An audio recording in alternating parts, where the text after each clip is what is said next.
Hi, everybody. It's Al from Boston. Just wanted to make a quick video regarding Citadel Securities and how it all works, give you a background on the company, something a little bit more in depth, and it'll be multi-seried. It'll be more than one video, of course, and I'll try to cover as much as possible, as quickly as possible, and let's kick it off. Okay. Citadel Securities, like we all already know this basic stuff, started by Ken Griffin at Harvard. Original name was actually Wellington Financial Group. Their initial capital injection was by a company called Glenwood Capital. They are out-of-the-box thinkers. I know that's kind of a cliche word, but in terms of investments, they find strange and unusual things to invest in, and one of them was Ken. They initially started with 4.6 million in capital, and they just kind of grew from there. They are one of the probably most successful quant strategies driven companies I've ever seen, probably ever will exist, next to Rentec maybe and Jim Simons. But their initial quant strategies were very successful. They're a multinational company. They're in North America, Asia, and Europe. In 8 years, they accrued $2 billion in assets, which is a great number. I mean, that's just thinking about that is just pretty incredible when you think about it. 8 years, $2 billion, and back in the day. Let's talk about the expansion.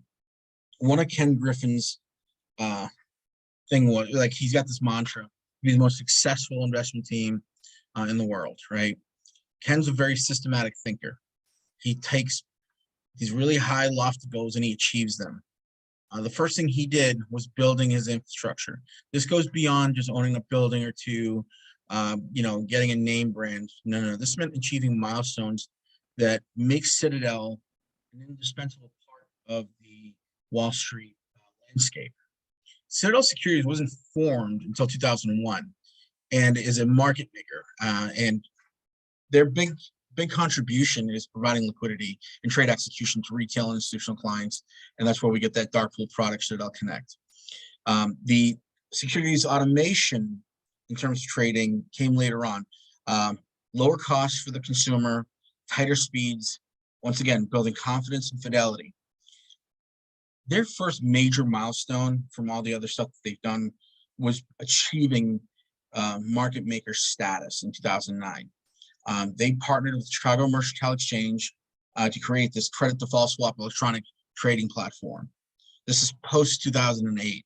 I had been in the works and they finally executed it. And really interesting product. I researched this.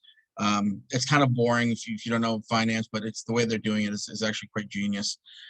But in terms of the company itself, it's the largest maker of options in the U.S., executing about 25% of the liquid equity options available in the United States. I think that's incredible. All the others is just small potatoes. They've continued to grow over the years. They expanded its market making offerings to interest rate swaps, which is one of the most commonly traded derivatives. By 2015, Citadel had become the world's largest interest rate swap traders by transaction, and it replaced a bunch of Wall Street banks, including Goldman and Morgan. Citadel manages 5 investment strategies that include equities, commodities, like energy. They hired a bunch of ex-Enron energy traders as soon as Enron got liquidated. They do fixed income, quant strategies, of course, and credit default swaps. They had an investment banking, not COVID, an investment banking wing from 2008 to 2011, started by a guy, Rohit D'Souza. He was a Citi guy, I think. And they shut down after 3 years, couldn't get it to work right. They also work with reinsurance. Now, if you don't know what that is, it's insurance for insurance companies, basically. And their main 2 funds was the Capital Source, Kensington Global Strategies, and of course, Citadel Wellington LLC. Risk management. Okay, let's talk about this. The firm's risk management philosophy is based on 3 ideas: risk, capital allocation. How much money can I put in there and how risky is it, right? That's the first thing, common sense. How much stress does it put on the company itself if we are spending this kind of money on a certain play, right? And how much money is going to be left? When you couple those 3, you have an actual strategy. It's a very common sense approach, but the way they do their analytics is what makes them successful. They're constantly moving and shaking. They're constantly looking for new threats. They're monitoring. They're understanding how markets work. Their grasp of capital markets is just it's just incredible. I can't even begin to tell you the stuff that I've read about them, the way they operate. And long story short, they're very good at what they do. Let's talk about the dark stuff, the patterns of misconduct. Now, at one point, let me just caveat this. They were a good company. They were a smart company, but they got too greedy and they started taking really calculated risks by stretching the law, breaking the law, if you will. And I think only what we're seeing is what they got caught for. I think there's a lot more that they did, but we can never prove it because everything's so hush-hush and, so on and so forth. Let's talk about regulatory issues.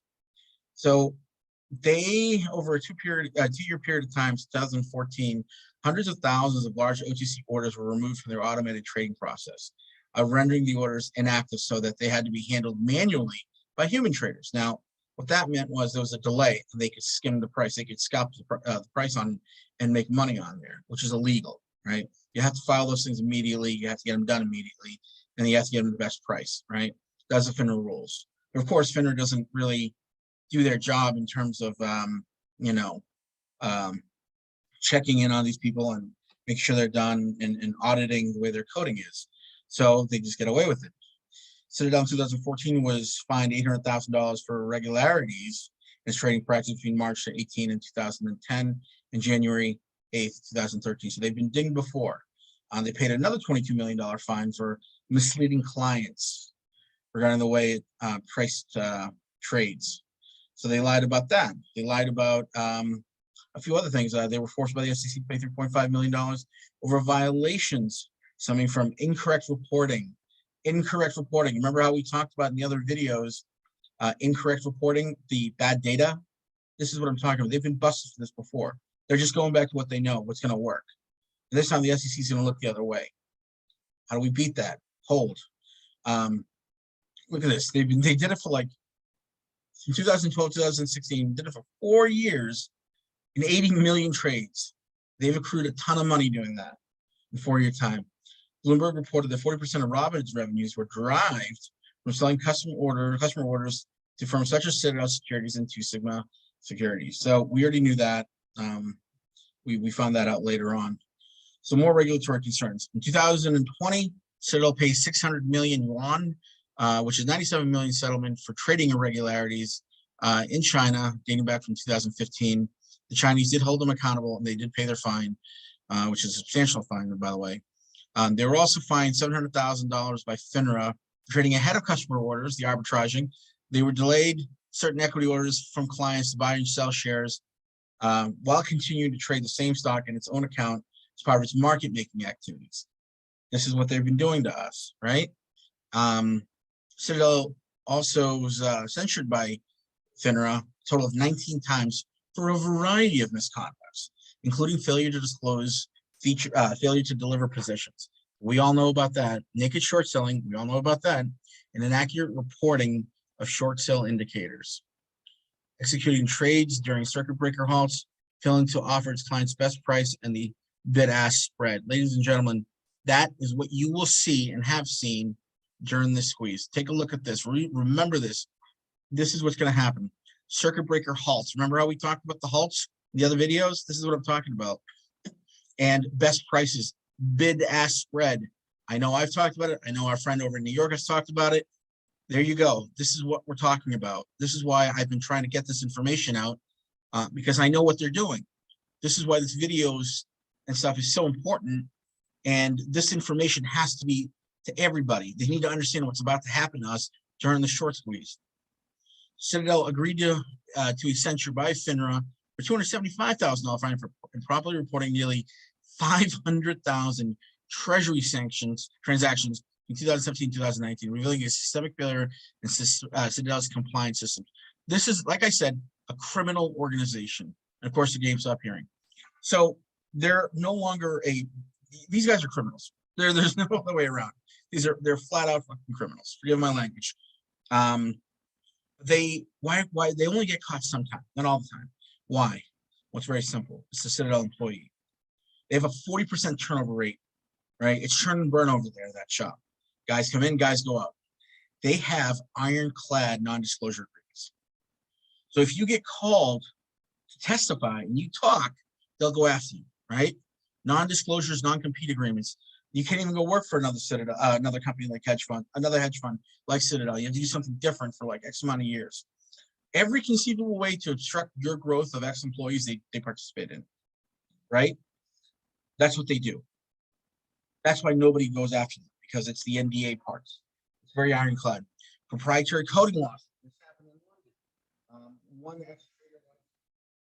One with another to use one of his old codes, and they got busted. And they picked up on it. So that's what happened. And of course, the code is their secret ingredient. That's their meat and potatoes. That's what makes this company run and slime the way they do. It's mostly composed of crime, of course. And these Citadel employees are forever hushers. They never talk about it. They never ever talk about their time at Citadel, because that's how scared they are. Aggressive legal teams. They go after them. But this is what I found out. This is why you can speak out and not get in trouble. It costs them on average $10K just to start paperwork.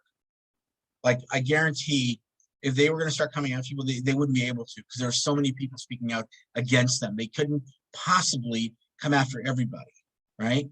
So keep that in mind. Keep in mind that they cannot possibly sue everybody if we all speak out together, okay? So this is the first one of the videos, and I'll make some more. I'm going to talk about arbitrage. I'm going to talk about how these guys make money through insider trading. And I'm not calling Citadel insider traders. I'm just showing you guys, how it gets done. I said before, it's an intelligence agency. In the next video, I'll show you how it's an intelligence agency. Alpha Boston signing out.